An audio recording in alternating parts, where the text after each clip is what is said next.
Good morning po. May energy po ba tayo lahat?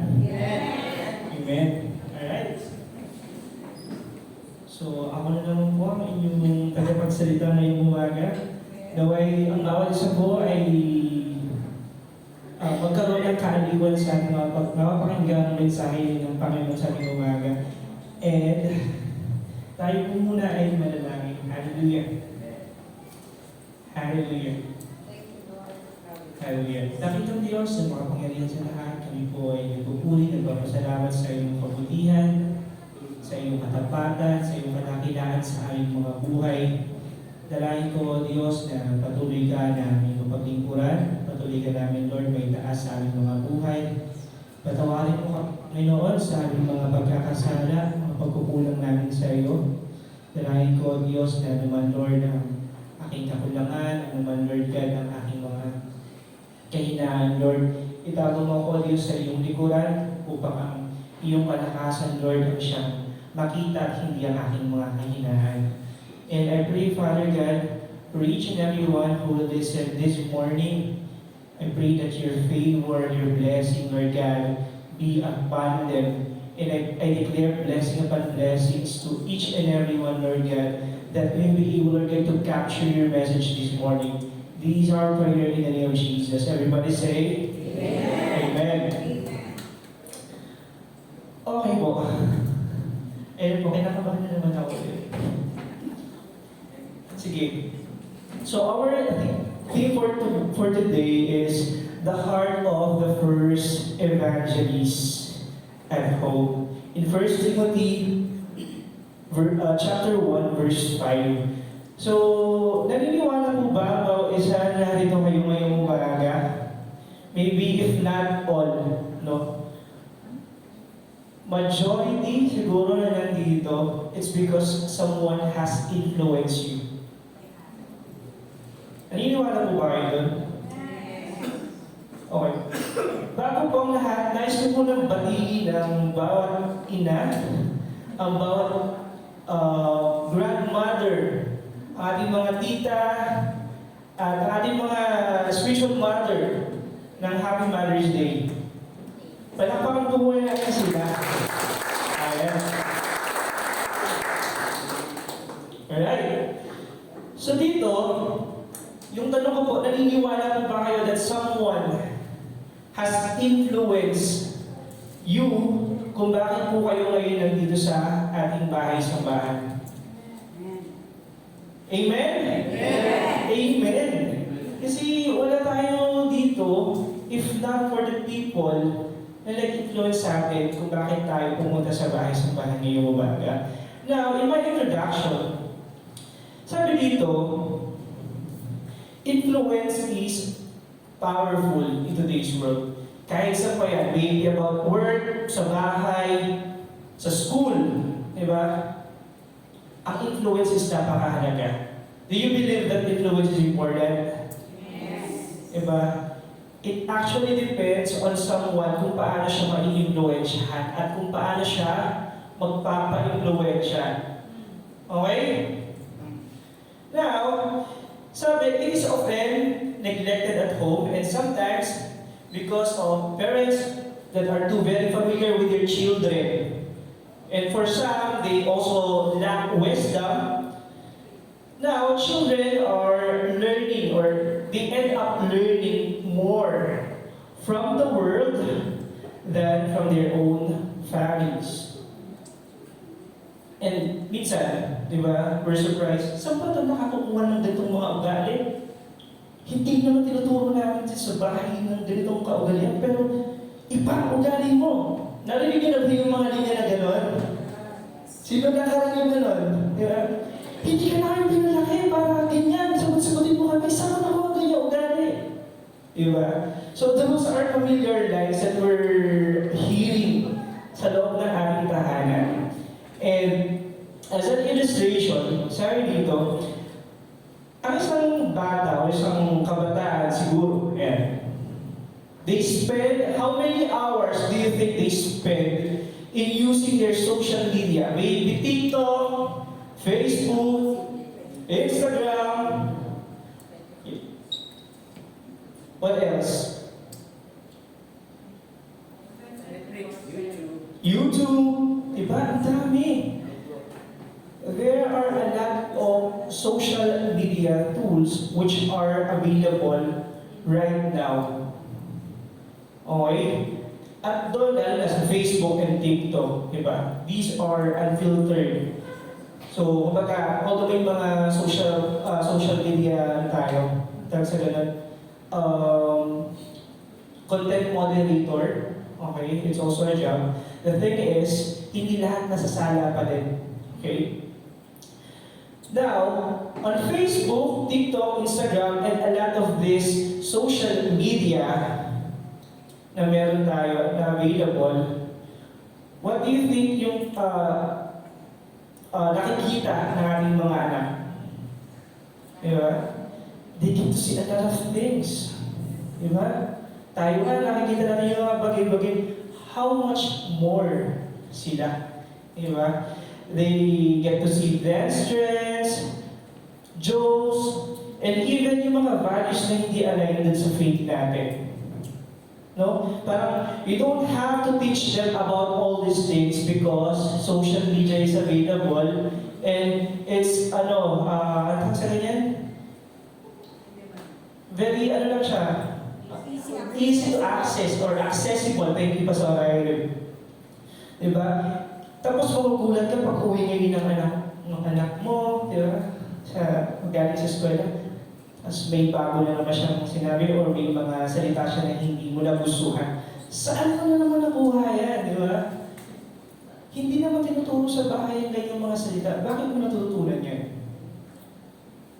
It's because there's a lot of platform available. And normally, what a child would say is, they learn it from TikTok.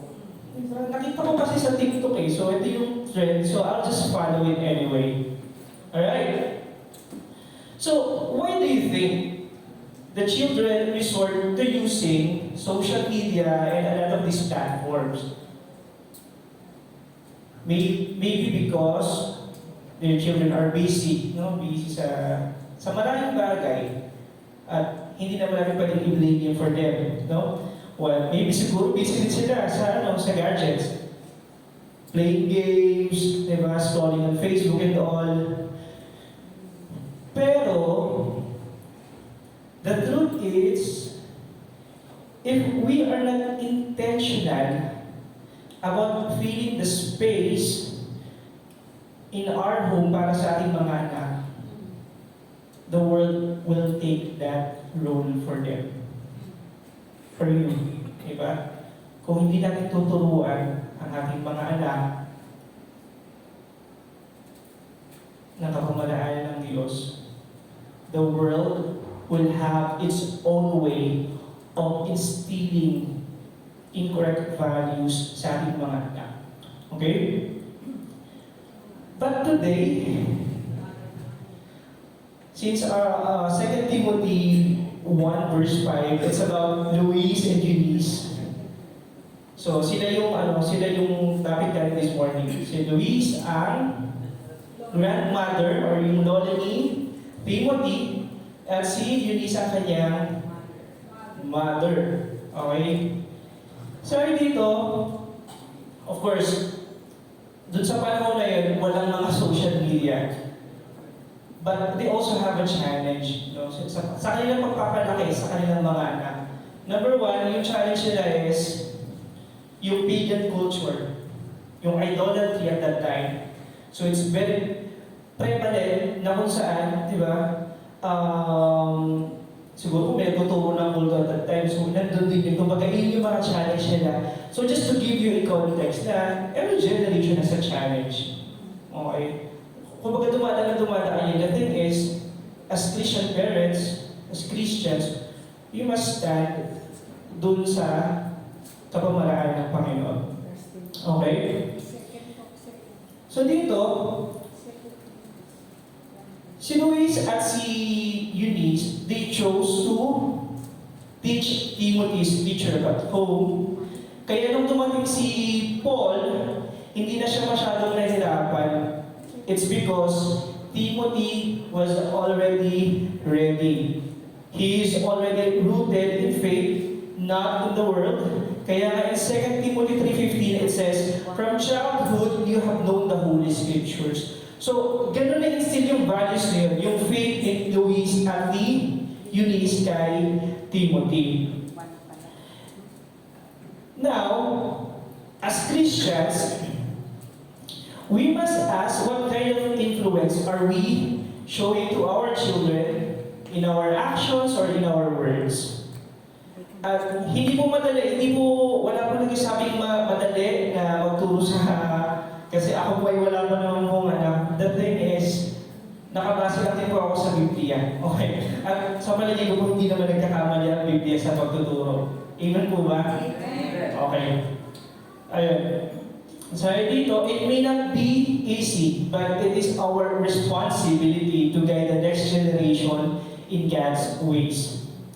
At since today is a Mother's Day, so our scripture, sabi ko, it reminds us of the powerful influence of women of faith in Paul in 2 Timothy 1 verse 5. I am reminded of your sincere faith, which first lived in your grandmother Louise and your mother Eunice, and I am persuaded now lives in you also. So, what you notice about this verse?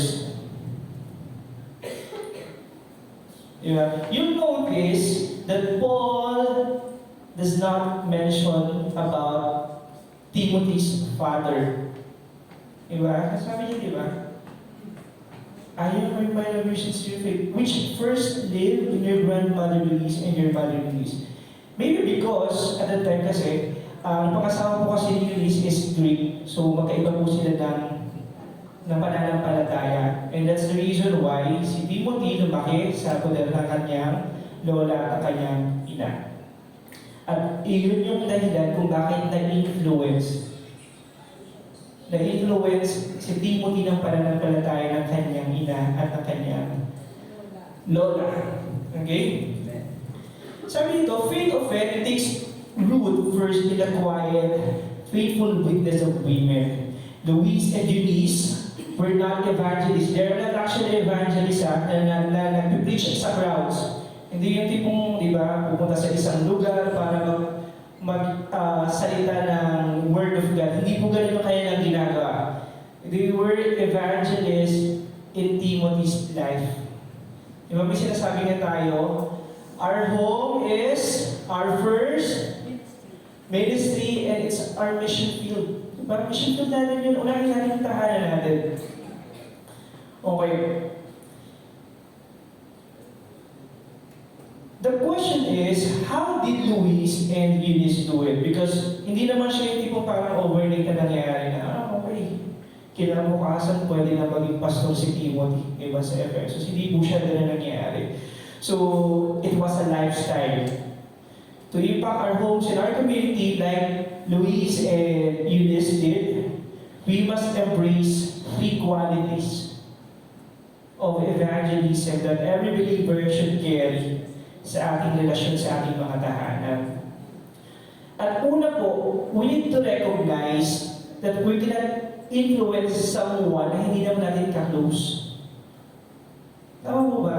Tipong may nakita ka lang, may sinabi ka sa kanya, kung may influence mo lang, that doesn't happen that way.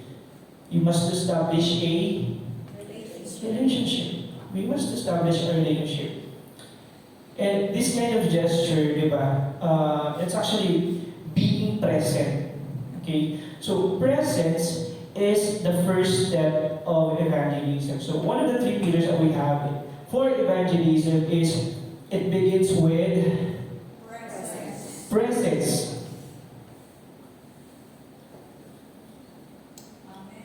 Amen? Gising mo po ba lahat? Okay, kasi we're talking about presence. So, I'm expecting that everyone is still present. Okay? Palapang naman ng Panginoon.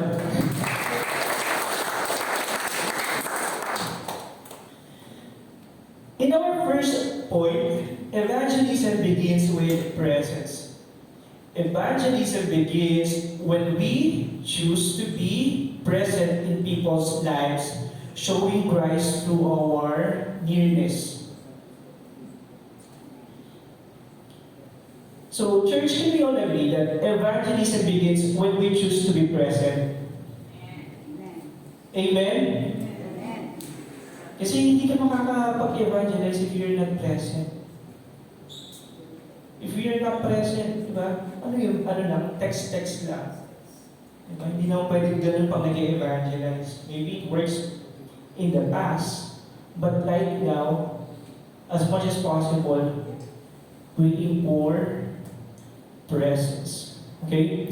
And why do you think it's important, right? Because, like in John 1:14 says, the Word became flesh and made His dwelling among us. So, Jesus Himself modeled, kumbaga, siya mismo, di ba? Para mapatunayan na, sige, kailangan kitang malis. Siya mismo, minodel niya yung sarili niya para maging available, maging present sa atin. It also builds trust kasi when children see that we live the gospel, okay, we live it in front of them, it opens opportunity to be more close with our children. Right? Like for mothers or sa mga nanay po, di ba? Hanggang maaari gusto kong makita natin yung lahat ng mga unang bagay sa ating mga anak. Diba? Una siyang nagsalita, una siyang naglakad. Naalala niyo pa po ba yun? Sa mga nanay po mga nanay, di ba? Lahat ng mga una na yun, it's very special. Amen? Kasi, that's when you get to feel yung presence mo dun sa anak mo, di ba? Sabi dito, a mother's ministry is a ministry of being there, na dapat tayo available. Di ba sa school, kadalasan, anong kadalasan ginagawa pag may problema sa school? Pinapatawag ang parents, pero kadalasan ang hinahanap ay si nanay. Di ba? Kung wala si nanay, sino? Si lola. Yun yung mga available, always available. So, Louis and Eunice modeled presence by giving faith in front of Timothy. So, hindi siya yung tipong parang every other day lang tayo dapat godly, Eunice, Hindi naman siguro ganun. No? Or every week na lang siguro, or every Sunday lang tayo godly. Every Sunday lang natin ipapakita na maganda ang ugali natin. Diba? Para pakita nila na maganda tayo influensya sa ating mga anak. That doesn't happen that way. Diba? Pero pinipili, parang gusto ko sa Tuesday maganda yung ugali ko para nakita ko naman ako okay din. Hindi siya ganun.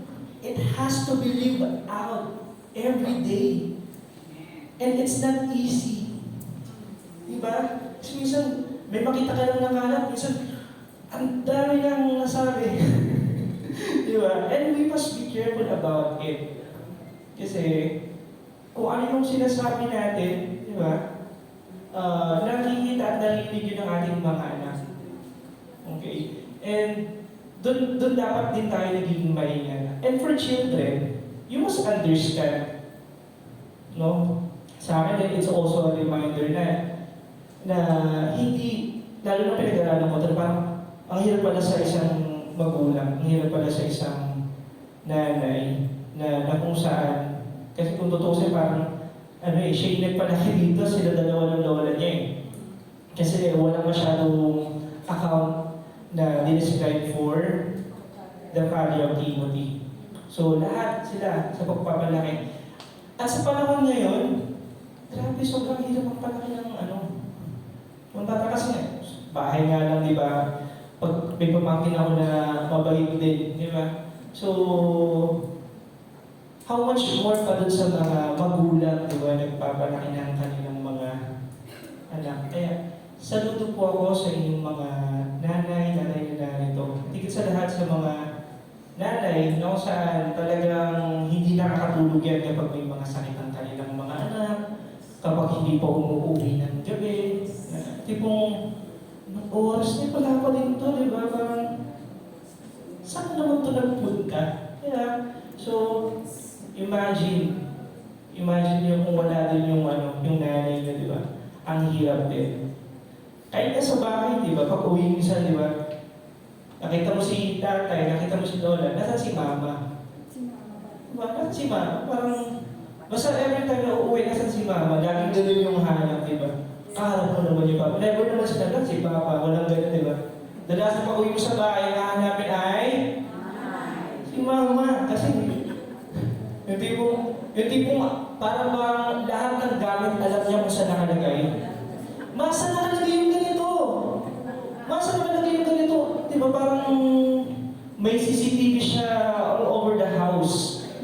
So, gano'n. Pero imagine, di ba, that kind of memory that we're leaving to our children, that they get to remember what we do. Alright? So, dito, Luis and Eunice modeled presence by leading faith in front of Timothy. But, presence alone is not enough. It is not sufficient. Present ka lang. It's not enough.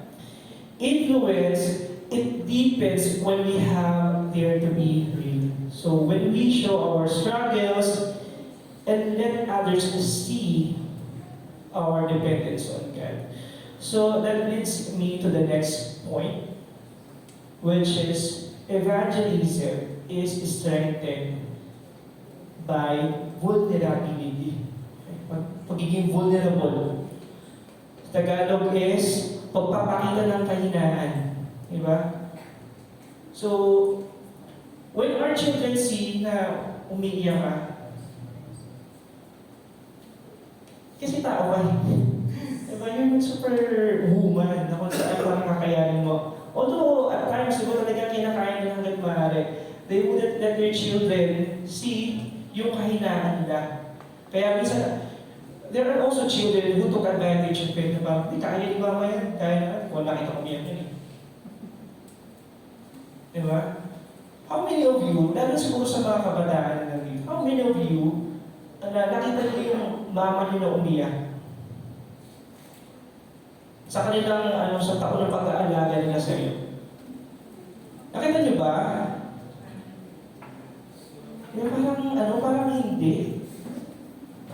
Imagine, sa dami ng problema sa mundo, problema sa bahay, pero hindi siya nakita mo niya kasi she chose to be strong in front of you. But for mothers, it's not a sign of weakness when you show vulnerability, pagpapakita ng kahinaan. Pagpapakita na, okay, tao ka lang. Diba? If you need to cry, cry. Yes. Diba? Yung mga simpleng bagay like, okay, anak, wala sa akin yung sagot. I don't have all the answers sa mga question mo, but I know someone who does have. Yes. Diba? It's God. And it teaches children to be dependent on God kasi ikaw dependent ka sa Diyos. Yes. Okay? And every one of us here, kahit na anak ka, tatay ka, nanay ka, grandmother ka, lolo ka, we must be dependent on God. Amen. Kasi apart from Him, we can do nothing. Okay? Luis and Eunice didn't just teach Timothy. Hindi lang basta tinuturuan niya, sinabi ko kanina, they live it every day. They live faith in front of Him, showing both their dependence on God and His faithfulness. Sabi sa 1 Thessalonians 2:8, sabi ni Paul, we share not only the gospel, but our lives as well. So, dito, he's also sharing the struggles.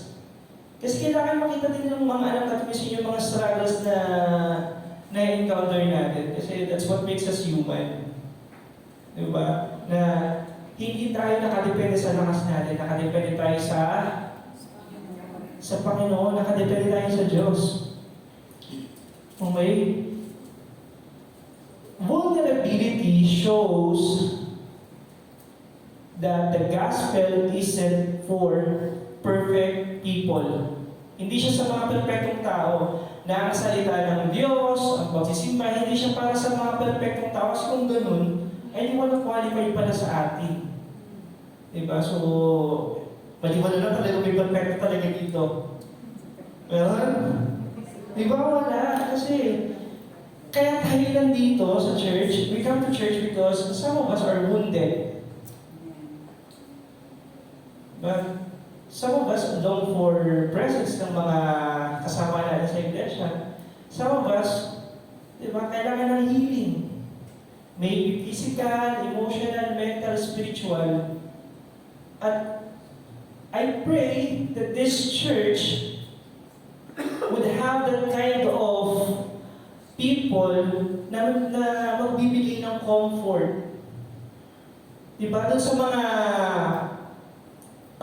nangangailangan ito. Okay? Amen? Gising pa po ba kayo?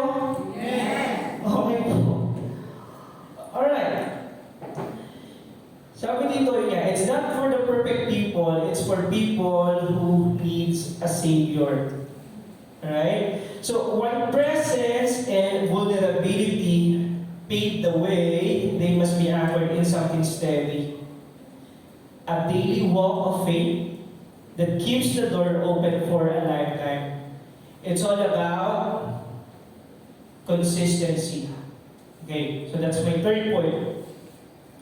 So, first, meron tayong presence. Yung presence is given. Second is vulnerability. Okay, naipakita mo na lang pa eh. Vulnerable ka. Diba? Nakikita yung mga kahinaan natin. Okay? Pangatlo, it has to be sustained by consistency. And the reason why, because evangelism is built on countless repeated acts of love, discipline, and prayer. So, hindi yung tipong parang, okay, sige. It's parang hindi yung parang grand na gesture para masabi mo na consistent ka. It is your daily, ordinary rhythm that leaves a lasting mark. Diba? Katulad yan, nangyari sa church. When someone enters, how do you approach them? Are you consistent or baka may Sunday lang na ganun ka lang? Parang hindi ko feel maging maging jolly in front of these people. Parang magpapareserve muna ako ngayon. Di ba? Parang ayoko muna silang mga batiin, parang hindi ko maganda hindi maganda ang mood ko. Ganun ba? Is that the kind of person that we wanted to portray sa mga tao? Di ba? Kasi tayo naging inconsistent eh. So, consistency, it's daily. It's daily, it's ordinary rhythm. So, ano siya, lumalabas siya kahit hindi mo siya, tawag ito? Sinasadya. Kasi ikaw yun eh. Lumalabas yung personality na yun. So, we have to be consistent. And here, sabi dito, naniniwala ka ba about silent prayers? Naniniwala ba tayo about silent prayers? Okay. So, do you believe na nandito ka ngayong araw, lalo na sa mga kabataan narito, sa mga anak narito, because there's a mother or a grandparent na consistently they're praying faithfully for how many years na kung saan, Lord, sana itong, sana si Jeremy, sana si Iver, diba? Ingatan niyo po sila palagi, diba? Ilayo niyo po sila sa kapahamakan. Hindi niyo naririnig. Hallelujah. Hindi niyo naririnig, but your parents keep on saying that in their quiet time. Imagine, they even cried for you. Yes, Lord. Amen. At naniniwala ako na ang bawat isa sa atin, we're praying for each other. Pero, grabe kasi pag, di ba, pag nananalangin ng isang ina, Lord, nakatagin po si ganito kayo. Kasi mama kasi pag nag-pray, paalis na ako, Lord, paalis na ako. Ang haba ng prayer ni mama. Pero, naaalala ko siya. Diba? Naaalala ko siya dahil, ano yun conscious effort na ipag-pray ka niya. Ipag-pray for your protection. Amen. Malaking bagay kasi, siguro, maraming pagkakataon na maaari akong ma-aksidente. Pero, naniniwala ako, because of those silent prayers that we don't hear, kaya yung hedge protection, di ba, nandoon. Kasi may mga pagkakataon na parang nung kailan ba yung papasok ako, parang siguro kung nauna lang ay kung nadali ako ng mga 1 segundo, tinamaan sana ako ng sasakyan. Kasi minsan pumapasok ako nakamotor, minsan pumapasok ako nakasasakyan. At that time, nakamotor ako. Tapos, may biglang lumikong sasakyan somewhere in Riverbanks. May kasunod ako na nakamotor din, pero medyo malayo ng konti sa akin, may distance. So, hindi siya abutin. Tapos, padiretso na ako, may biglang lumikong sasakyan. Pagliko niya, ang bilis niya. Muntik niya na akong mabangga or masanginga, di ba? Sabi sa akin nung nakamotor na, nung naabutan niya na ako, grabe, labi yung haba ko na. Pero sabi niya sa akin, uy, Brad, siguro kung nahuli ka ng 1 segundo, sabi niya, ikaw tamang-tama ka doon kasi talagang sobrang lapit na. So, imagine, di ba? Naniniwala ko it's because of those silent prayers why we're still here today. Those unheard prayers. Kaya may mga kaya talagang naniniwala ko na ang panalangin, sobrang powerful niya. Okay? Kasi it's not going to manifest right now, today, tomorrow, but eventually, makikita mo kung paano ang gagawa ang Panginoon. Amen? Amen. So, those whispered prayers before school or work, asking God for a hedge of protection, may have seemed small, but they were powerful seeds planted in the unseen. So, akala mo maliit lang yun pag nag-pray ka, lalo sa mga magulang dito. Akala mo, pag pinag-pray mo yung anak mong yan, sobrang maliit. Diba? Akala mo walang nangyayari.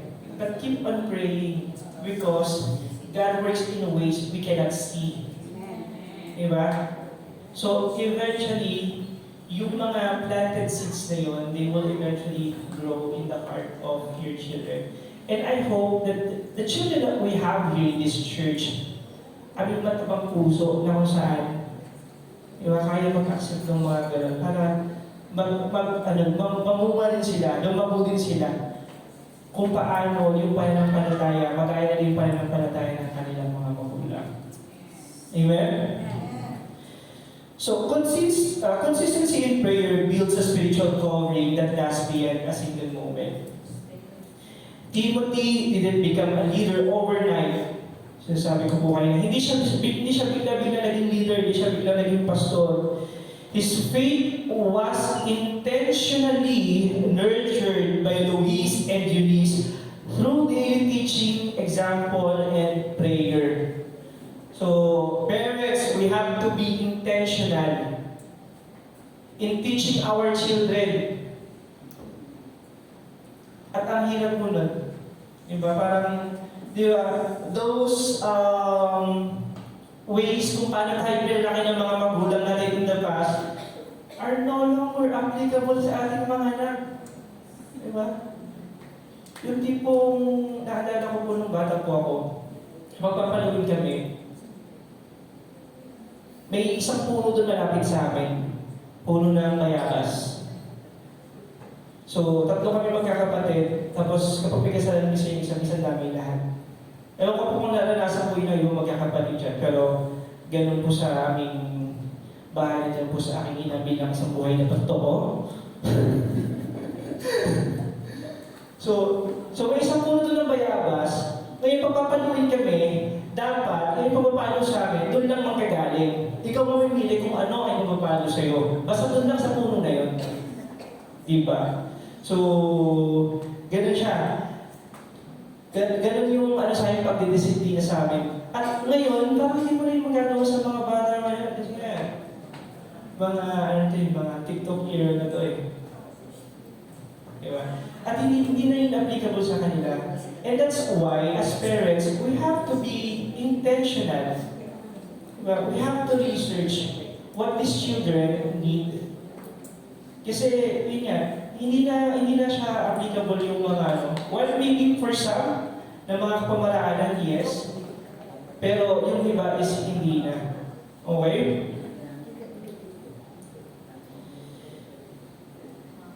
Louis and Eunice's witness or steady witness show that evangelism is not instant, it's a life-doing investment.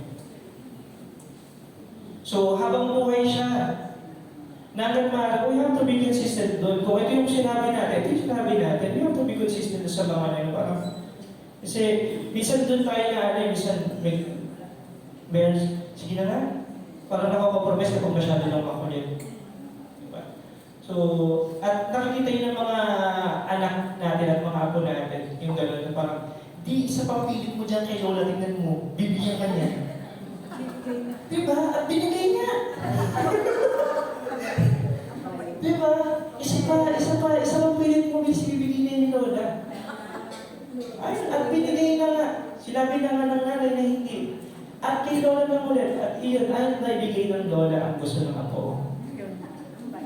Ang dahil. Okay.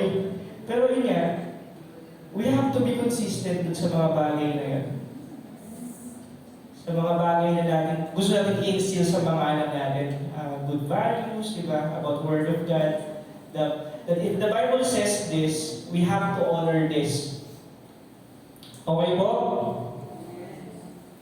Sabi dito, a child may forget a single sermon. Baka hindi na nila maalala na naman itong preach na this morning. Pero, ang bata, ang mga anak natin, they will never forget how we pray for them. Yung mga prayers na binibitawan natin na narinig nila, hindi nila yan makakalimutan. Okay? So, let's just be consistent in our actions. In planting seeds dito sa mga anak natin. Kasi there is hope in God.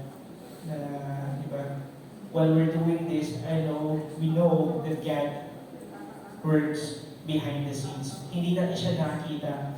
Pero yung mga prayers po na yun, yung mga panalangin po na yun, mahina o malakas man yung panalangin na yung narinig kayo ng Panginoon. Amen? Amen. So evangelism at home is not about one-time inspiration. It's about a lifetime of repetition. Paulit-ulit. Ulit-ulit. Di ba? Eh, sinabi na nga yung kanina ko doon, inuulit na naman yan. Tapos sabi mo rin nung nakaraan. Di ba? Ay, hindi na naman, ulitin na naman. O, at least nakabisado mo, di ba? Minsan tayo na ilagnanarin bilang mga anak, nakandaan ko na yan, ma. Ito yung kwento, ako na magkikwento ng kwento. Diba? Kasi it's the daily repetition. Diba? Yung paulit-ulit na yun. Makulit man sa kanilang paningin. Pero fruitful yun. Fruitful yun. Kasi natatandaan nila eh. Amen? So, it's about a lifetime of repetition that builds faith into the next generation. And that is the heart of today's celebration. What mothers show us, we are all called to live out. When faith is passed down faithfully, it raises leaders who change the world. Sabi po, kapag ang pananampalataya ay naipasa ng may katapatan, ng matapat, what's the result? It raises leaders that can change the world. Kaya parang dito may si Vico Soto, if you're familiar with him, diba? He has a Christian parents. Well, si Connie, Christian mother. Diba? Na kung saan, makikita ninyo kung ano yung naging effect kay Vico. Diba? Kasi we do not know na who among these children, diba, alam ba, mamaya, diba, they will be the future leaders of our city, our barangay, our nation. They will be the future leader of their schools, sa work. We do not know. We just have to be consistent anyway. Sa pagpapalaki sa kanila, sa pag-instill ng tamang pananampalataya, ng faith na meron tayo sa Panginoon. Kasi as they see it, they will surely follow the lead na, okay, hindi yung lola ko kasi, diba, isa sa kwentuhan, diba? Hindi yung lola ko ganito kasi wala ng palataya ito kasi palataya. Ganito kasi pala ng palataya ng nanay ko eh. So kaya ganito naging palataya ko. And sometimes, they choose it. Sabi ko, parang there's a study na kung saan 68% na influence it's because of their mother kung bakit sila nag-church. Imagine that influence. Kung bakit nag-church yung mga anak natin, it's because of 68% influence ng kanilang mga magulang. And only 48% yung influence ng kanilang mga ama. Okay, mas malaki yung influensya ng ina kasi kapag gumising ng nanay, gumising na kayo lahat! Gising ang lahat. Di ba? Diba? Gumising na ang lahat. O gising na ang lahat. So kilos. Kasi, di ba pag minsan na, gumising na kayo, church na, at wala pang kumikilos. Gumising na kayo lahat kumikilos na. So imagine that influence that, yung meron sa ang isang ina sa kanilang mga anak. Okay? Sabi dito, if you are a mother or grandmother, okay? Kung kayo po ay isang ina at kayo po ay malapit na po ako sa conclusion. Ayan. Kung kayo po ay isang ina, kayo po ay isang lola, your influence may feel hidden, but its impact is eternal. Akala niyo po wala kang influensya, pero meron po yung impact po nun, it's eternal. Every prayer, every act of love, it leaves a legacy of faith. So, let's just continue that. Okay, sa mga nanay, sa mga lola, let's continue to show kindness. Let's continue to show love. Let's always pray for our children, grandchildren, because it leaves a lasting impact. Amen? At kung kayo naman po ay ama, at kayo po ay lolo, or kayo po ay mga spiritual mentors, stand alongside the faith foundation laid at home. Your partnership strengthens what mothers and grandmothers have planted. So ganun po kahalaga yun kasi partner po kayo. So yung mga na-implant na seeds ng ating mga nanay, mga lola, tayo po yun yung mga tatay, mga lolo, dapat partner po tayo nila, hindi po tayo magkaiba. Okay? Kasi we have to support each other in raising that child. And for the children, there's also a message for you. Listen everybody, sa lahat po ng mga anak mo dito. Okay? Listen to the counsel of your godly parents. Their wisdom is not to control you, but to protect and guide you toward life in Christ. Minsan, that's what young people feel na parang, hindi naman si mama, laki-laki ko na, bakit naman ng ganito eh. Diba? And we thought it's about controlling. No? Na, dito ka lang, hindi ka pwede lumabas ng bahay. Diba? It's not about controlling. And eventually, nga, kapag kayo po ay nagkaroon ng sa inyong mga sariling pamilya, you'll get to understand, tama nga si mama. Diba? At sana, hindi umabot dun sa part na yun. Kasi, ang daming mga nakikita ko sa Facebook ngayon.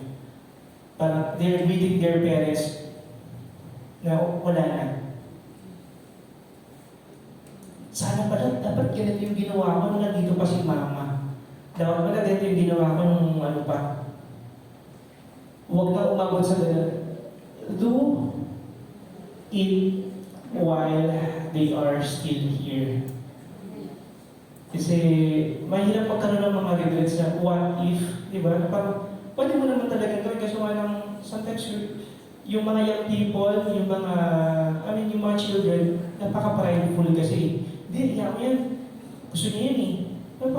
Okay, kaya talaga. Diba? So, let's not have that kind of attitude. So, listen to the counsel of your godly parents kasi hindi ka nila gusto ipahamak. Meron mo ba ditong magulang na gusto mapahamak ang kanilang mga anak? Wala. Walang may gusto na gano'n, walang gusto mapahamak ang kanilang mga anak. They would always pray what's best for us. What's best for you. Amen mo ba? May ganun amen sa mga young people na nandito? Ay ba? Meron ba? Amen! Pati amen na hirapan tayo. Everybody! Amen! Amen! Diba? Walang magulang na gusto mapahama kayo. Kasi kung, diba, kung gusto lang din na mapahama kayo niyan, ay malamang sa malamang wala kayo dito. And you should be thankful dahil nandito ka at hindi wala ka sa labas. Dahil yung parents mo, they are not just concerned about your physical health. They're also concerned about your spiritual health. Amen. That's right. Kasi maayos ka nga sa panlabas mo, pero yung kaluluwa mo, pupunta naman sa impyerno. Diba? Mahirap yun. Diba? Parang okay. Maayos tayo panlabas, pero yung kaluluwa natin pupunta ng impyerno. Ayaw, unang-una ayaw ng Diyos nun. Ayaw din ng magulang mo yun.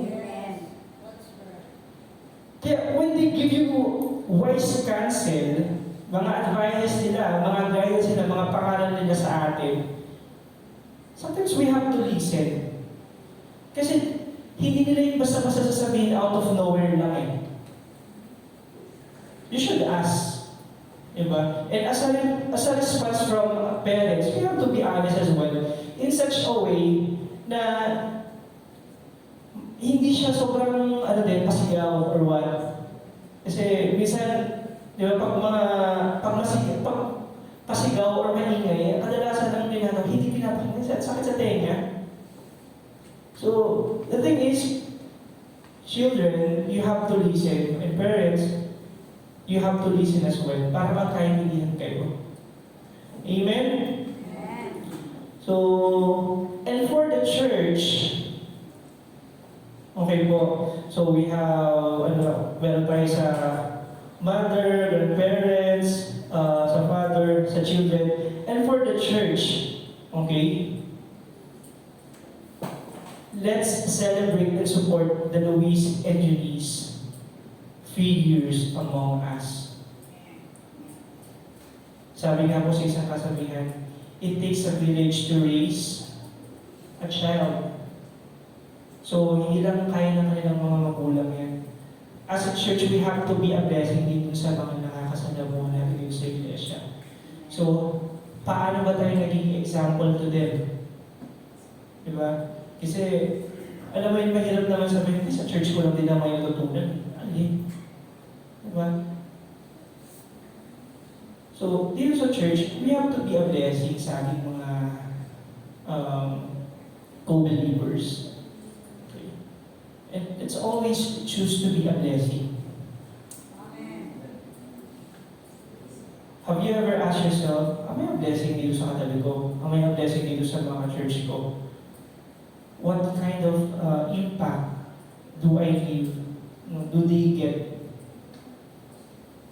from me? Na ano niyo po ba yun? Natanong niyo po ba yun? Kasi di ba let's say kunyari, tatanungin ko, Pastora Emma. Si Pastora Emma parang ngiti yan eh. Yung mga gano'n, di ba? You're leaving a legacy. You're leaving something dun sa mga tao that you are aware na gano'n ka pala. Have you asked yourself about it? Kapag sinabing, ay si Jervis. Diba? Ay si Pastora Irene. Hopefully, we aim to be a blessing dun sa mga tao na natin. We always aim, let's pray to be a blessing sa ating mga ka-church at sa ibang mga tao na ating nakakasalimuha. So, most especially dun sa mga kids, di ba? Kasi lumalaki sila, lalo na yung mga kids na nandito sa church na yun.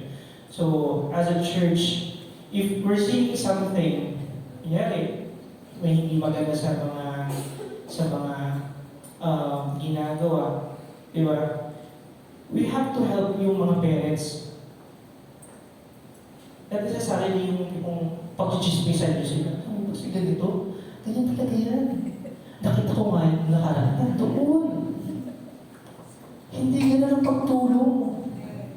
Diba? Kasi, nagiging kakatisuran pa tayo. Ibig sa maging blessing tayo, hindi. And it's not a productive church when you gossip about each other. It's not a godly church. Let us be a church na kung saan we care for the welfare, spiritual welfare ng ating mga ka-church. Okay? Let us always choose to be a blessing. Amen? Amen. So, instead of gossiping, let's pray for them. Let's offer prayer. Because we are partners in raising the next generation to have a deep faith in God. So partners po tayo, hindi po tayo ito magkakalaban, hindi po tayo ito nagpapagalingan.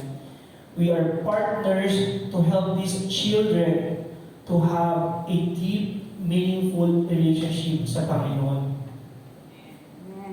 Amen? Amen. Amen! Kasi yun yung need natin ngayon dahil grabe, parang there was like a post that I saw online.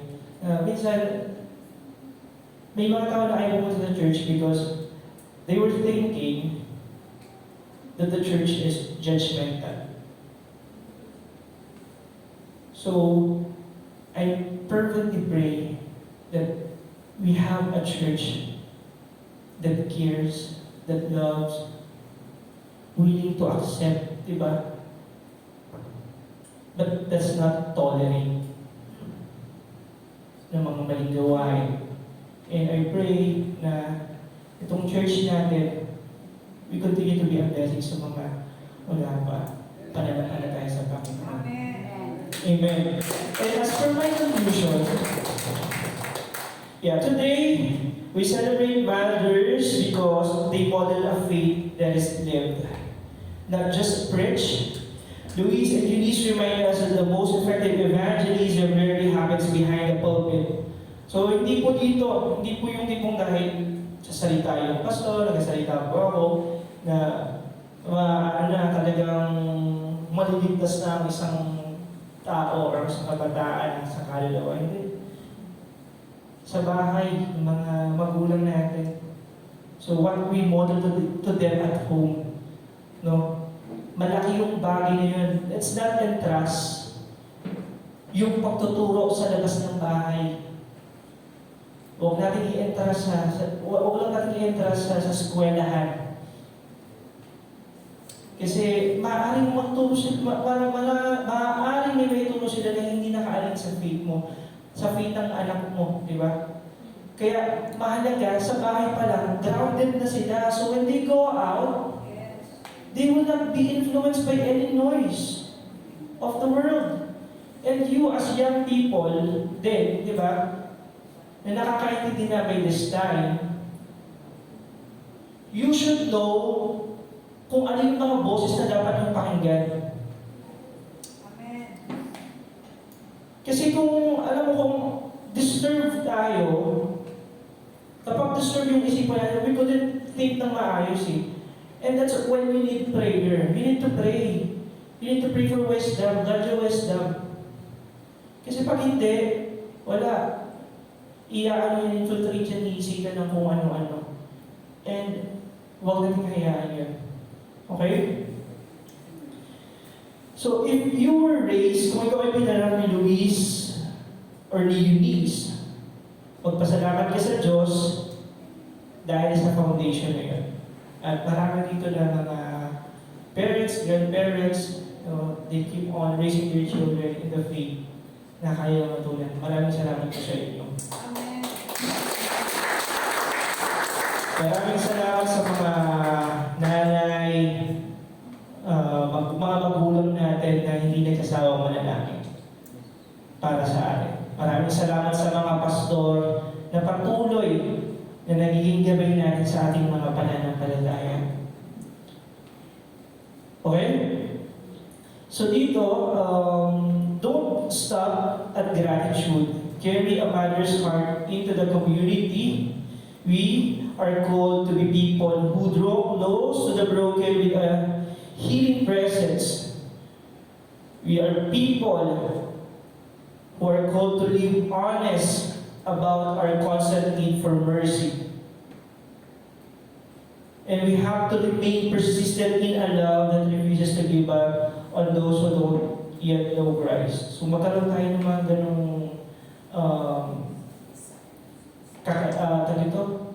pagnanais. Magkaroon tayo ng kaugalian na ganon na persistent tayo sa pagmamahal na kung saan yung iba, hindi pa nakakilala sa Panginoon, makakilala din sila. Kasi, are you happy na, na tayo-tayo lang yung nandito? Di ba? Tapos pupunta kayo sila sa heaven, nandito. For example, lahat tayo pupunta ng heaven. Iyan lang yun. Di ba? Wala yung best friend mo. Wala yung isang mong kapatid, hindi mo na isama. Masaya ka ikaw lang. Masaya tayo na gano'n lang. Di ba hindi? Baka hindi pa natin sila na-influensyahan. Sometimes nga, hindi lang lagi sa magulang. As mga anak, as children, we have to be a good influence din. Most especially patagal ka na sa church. Diba? Dapat meron na tayong influensya.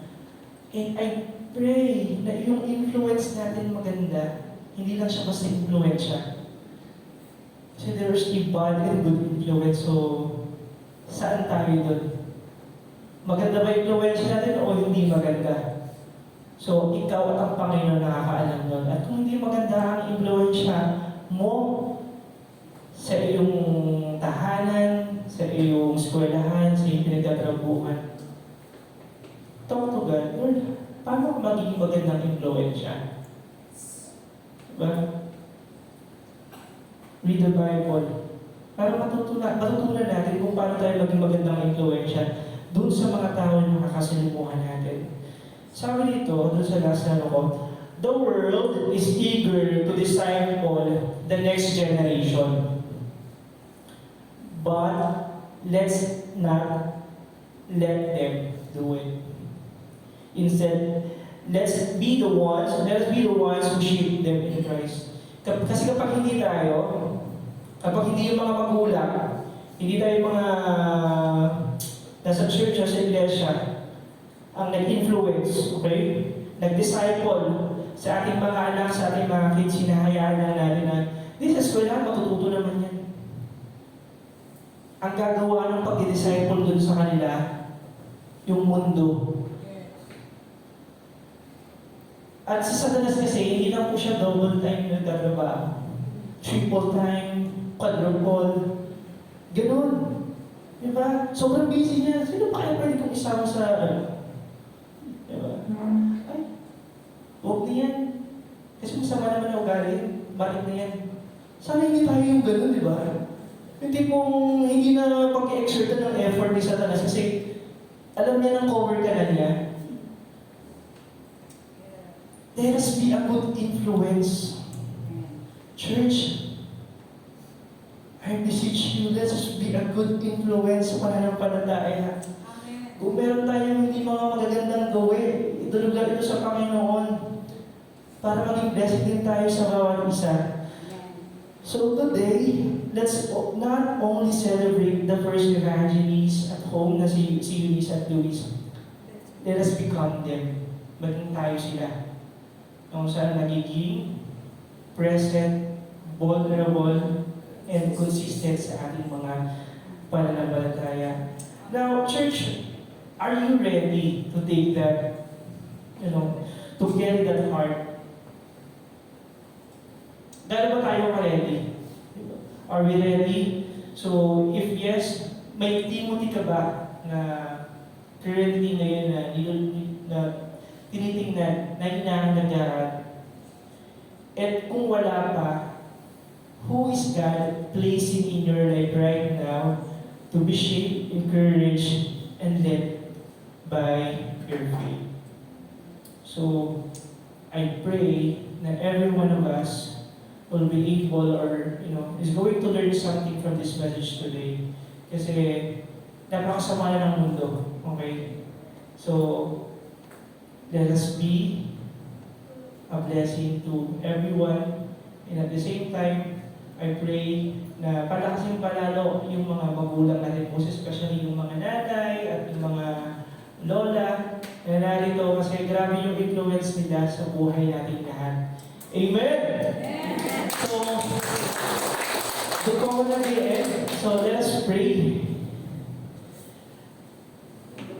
Thank you, Lord, for your message this morning. Thank you, God, for giving us, Lord, a heart na kung saan willing magpagamit sa inyo, Panginoon. And I pray, Father God, that all of us here, Lord, will have a willing heart, Panginoon, na maglilingkod sa inyo, Lord, na we will make ourselves available and present. We will be able, Lord God, to show our vulnerability, Lord God, so that we'll be able, Lord God, to lead them into Christ. And help us, Lord, to be consistent with our actions, with our words, Lord, as we lead this young generation to have a deeper and meaningful relationship with you. I pray, Father God, na Ikaw ang patuloy na may taas sa aming mga buhay, Panginoon. Help us, Lord, to be a good influence, to be a good discipler, Panginoon.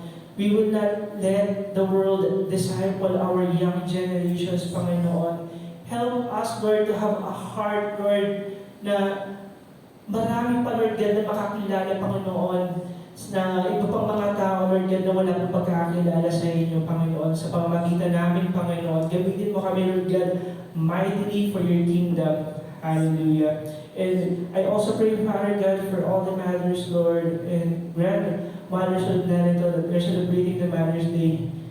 Thank you, Lord, for their lives, Lord. We appreciate, Lord God, their lives na binigay mo sa kanila. They are very helpful. They are very encouraging, Panginoon, sa aming mga buhay. And it's through, Lord God, it's leaving an impactful legacy sa aming mga buhay. And help us, Lord God, to live it out, Panginoon, to continue, Lord God, yung nasimulan nila, so that, Lord, it won't stop sa amin. Because, Panginoon, will be able to share it, Lord God, to pass down, Lord, this faith that we have received, Lord God, sa aming mga magulang na ipinasa din sa amin, Lord, na maipasa din namin sa mga susunod na henerasyon, so that, Lord, they would come to know Christ, Lord, faithfully, Panginoon, they will be able to serve you faithfully, Lord God. This is our prayer in the name of Jesus. Everybody says, Amen. Amen.